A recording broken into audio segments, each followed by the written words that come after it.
Maristela Novaes, eu sou professora no curso de Design de Moda da Universidade Federal de Goiás, sou locada na FAV, né? O nosso curso de moda está na Faculdade de Artes Visuais e isso é muito importante porque nos dá uma abordagem muito específica, né? Nos dá uma liberdade de criação muito interessante. Bom, a minha formação acadêmica é em arquitetura e urbanismo pela PUC Goiânia. Mas, paralelo a isso, eu tive uma formação profissional em modelagem. Essa formação foi inicialmente no Senai, passou pelo Senai CETIC do Rio de Janeiro e Bournemouth, no Reino Unido.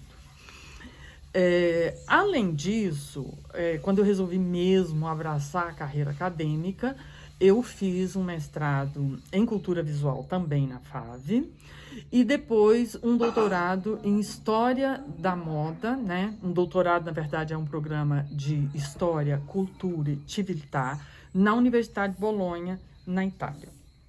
Bom, assim que eu me formei, eu tive uma experiência de ateliê, o ateliê doméstico, o ateliê sob medida, né? Como é que você trabalha? Foi aí que eu comecei a trabalhar com moda. Mas depois, eu fui trabalhar no mercado, né? No boom da confecção, eu fui para o mercado trabalhar como estilista. E depois eu trabalhei como gerência de desenvolvimento de produto, fui empresária por 2 vezes. Então, tem uma experiência que passou por muitas atividades, cada uma com demandas muito específicas. E essas atividades me deram uma visão muito abrangente do sistema da moda.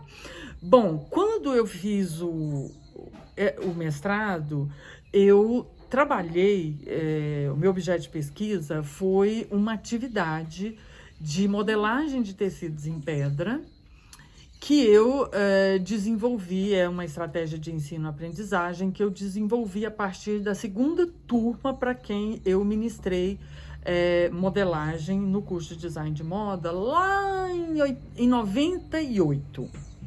Porque primeiro eu trabalhei como professora substituta, fiquei um tempo afastada porque eu voltei para o mercado e depois eu me efetivei. Quando eu me efetivei e abracei a carreira acadêmica, então eu fiz esse mestrado e posteriormente eu fiz um doutorado em História da Moda, né, esse doutorado na Itália. No doutorado eu estudei a construção da blusa que fazia parte do vestido de casamento da minha avó paterna, mãe do meu pai. Ela se casou em Ituiutaba, que à época se chamava Vila Platina, né, Triângulo Mineiro, e ela se casou em 1912. Acontece que quando eu decidi por estudar essa blusa, eu decidi porque nós não temos testemunho da história da moda do Brasil. Eles são muito escassos, esses testemunhos materiais, essa cultura material, e em especial no interior do Brasil, né? Você tem alguma coisa em Salvador, alguma coisa em São Paulo, mas no interior do Brasil você não tem. Então, é uma coisa rara um testemunho disso. Eu recebi essa blusa como herança e eu queria entender a construção, porque nesse momento eu já tinha um conhecimento razoável da história da moda ocidental em específico e dessa história da mudança estilística, né, eurocêntrica.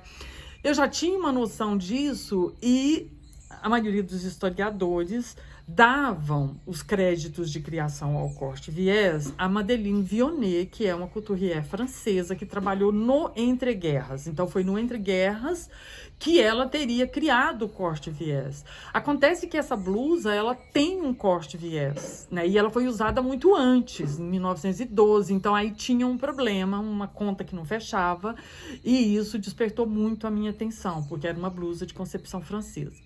Para estudar essa construção, a gente teve que fazer um amplo estudo do contexto e aí o resultado desse doutorado foi que, a partir de um objeto, eu coloquei uma vila, né, a Vila Platina, num contexto global.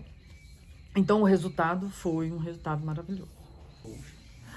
A minha abordagem para a moda, o meu interesse, ela é a abordagem do construtor de roupas. O que quer dizer isso? Aquele que cria e que constrói. Quando a gente fala em construção de roupas, hoje você tem uma visão muito alargada de, inclusive, novas tecnologias da construção de roupas, né? Hoje a gente tem roupa sendo produzida em 3D, mas de uma forma tradicional, que é ainda a tecnologia mais usada, você tem costura e modelagem. São duas técnicas, elas coexistem, uma depende da outra. Então, quando eu falo em construção de roupas, me interessa todas essas possibilidades de construção, todas essas tecnologias, assim como me interessa isso na contemporaneidade, mas em outros momentos históricos e em outras civilizações. E me interessa mais, me interessa a história da mediação, né? Então, assim, como é que se ensina a criar roupas, a construir roupas? Isso me interessa muito. Quando a gente, no meu caso, hoje, no currículo atual, porque nosso currículo já sofreu muitas reformulações e vai sofrer mais, é natural que seja assim. Então, no currículo atual, eu me ocupo das disciplinas de modelagem. Eu não entendo a modelagem desvinculada da costura e nem entendo a modelagem desvinculada do projeto. Então, na verdade, na prática, o que eu dou é projeto de desenvolvimento de produto em vestuário. Bom, a gente geralmente trabalha com tema, e eu trabalho com 4 disciplinas do curso, é uma carga horária bem grande. E o que acontece? Cada disciplina, ela vai complexificando as questões da modelagem. Então, você tem de iniciação à modelagem, a modelagem 3, você tem conteúdos muito diferentes, né? Então, é uma formação. Isso leva 2 anos. E o que acontece?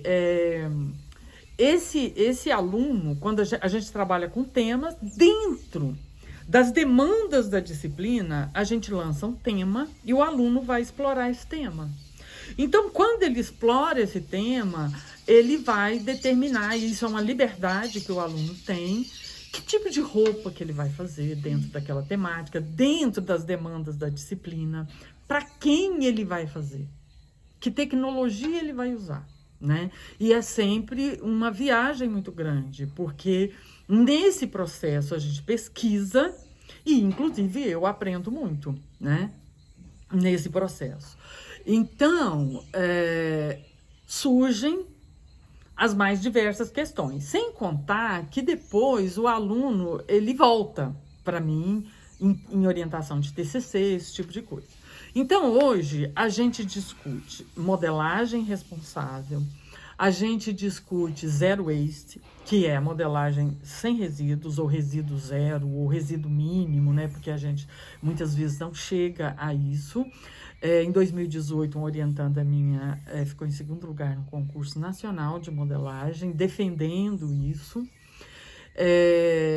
E a gente tem também alunos que trouxeram essa temática, que é a temática da roupa que não é unissex, que é sem gênero.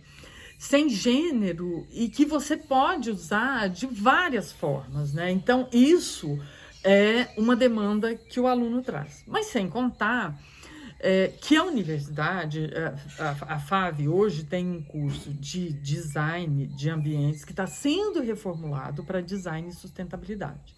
Então, em design e sustentabilidade, está muito claro para nós o quanto essa questão da sustentabilidade é urgente. Quando a gente fala de sustentabilidade, então hoje a gente está falando de várias possibilidades de lidar com a construção da roupa, né? Você está falando de modelagem responsável, você está falando de trabalhar resíduos mínimos, você está falando de reaproveitamento de roupas que não encontraram seus corpos, né?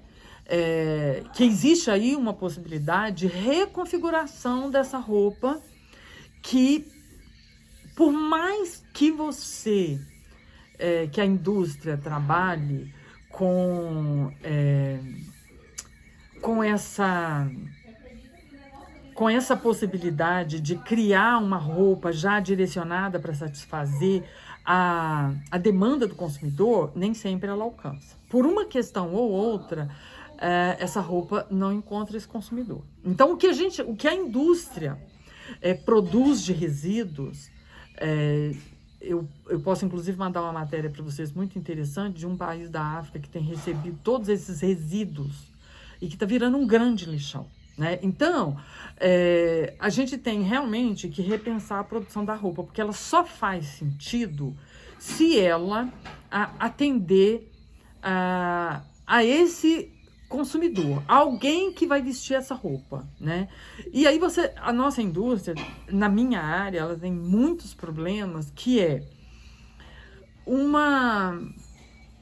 um uso muito equivocado da modelagem, né? Então é muito difícil você encontrar uma roupa cuja modelagem se adequa a uma morfologia de corpo, né? Então, uma coisa extremamente importante é essa adequação da morfologia da roupa com a morfologia do corpo. Mas não é só isso. Então, nós temos um mercado que entende que fazer roupa é fácil. Fazer roupa não é fácil. Então, você tem muito aventureiro no campo da indústria da moda. Fazer roupa não é fácil. E quando a gente fala dessa roupa que foi construída até final do século XIX, que era uma roupa que se fazia sob medida, né? Que às vezes você nem tinha técnicas bacanas de costura, mas a roupa, ela tinha isso, ela era uma roupa que quase sempre era pensada pelo executante e por quem usava a roupa, né? Então, eu encomendava ao Matheus, por exemplo, uma roupa, eu chegava já com um tecido escolhido. Então, era um processo criativo participativo, né? Era uma cooperação. E essa roupa se adequava a esse corpo.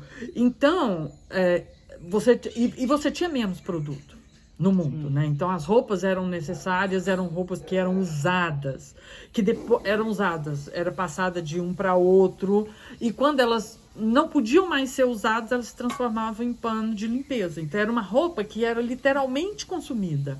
E a gente teve uma aceleração dos processos de produção a partir de meados do século XIX, né, que se intensificou e alcançou um volume absurdo. E a indústria, ela, por mais que se faça tabelas de medidas, que você ouça o consumidor, ela não tem conseguido dar respostas. Então, assim, às vezes você vai gostar de uma roupa, gosta do modelo, gosta do tecido, mas na hora que você prova não tá legal no seu corpo. Você vai gostar da roupa porque ela ficou bacana no seu corpo, mas não é a roupa que você precisa para ir num evento, determinado evento. Então, assim, são muitas questões. Isso é muito complexo. Perfeito.